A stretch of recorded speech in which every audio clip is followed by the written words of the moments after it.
Prosseguindo na síntese do livro de Levíticos, agora o item 8, sacrifício pelos pecados ocultos. O capítulo 5 de Levítico vai trazer uma série de sacrifícios especiais. O primeiro, os pecados ocultos. Aquele que testemunha um pecado e não denuncia também peca. Esse é o pecado de omissão. Então, o pecado de omissão tinha o sacrifício também que deveria ser feito por ele. Era um erro, era um pecado.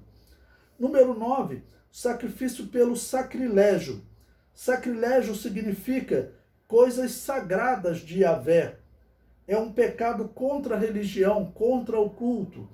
Então a pessoa, ela ou recorreu a outra divindade, ou ela torceu as escrituras, a lei de Deus, ensinando de maneira errada. Então era um pecado também. O sacrilégio é um pecado contra o culto.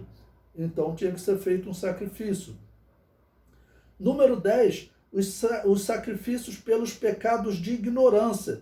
Aquele erro sem saber, né? Ou seja, o contrário do pecado voluntário, tá bom? Algo que a pessoa fez sem saber que era pecado. Ela cometeu e falou assim, isso era pecado? Eu não sabia. Então havia um sacrifício específico.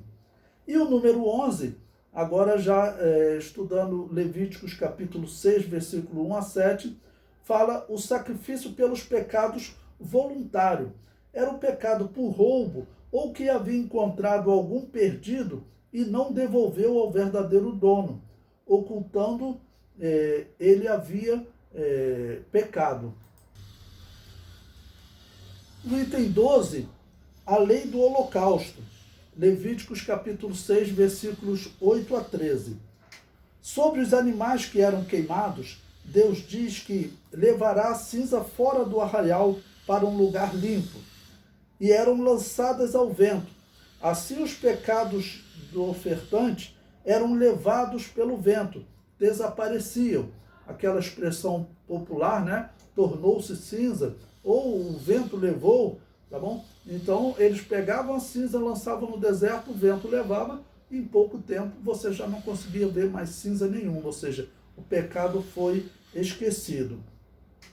Mas também é dito que o fogo arderá continuamente sobre o altar, não se apagará. Ou seja, o sacrifício não era definitivo. Só o sacrifício de Jesus foi feito uma vez. Hebreus capítulo 10, versículos 10 e 14.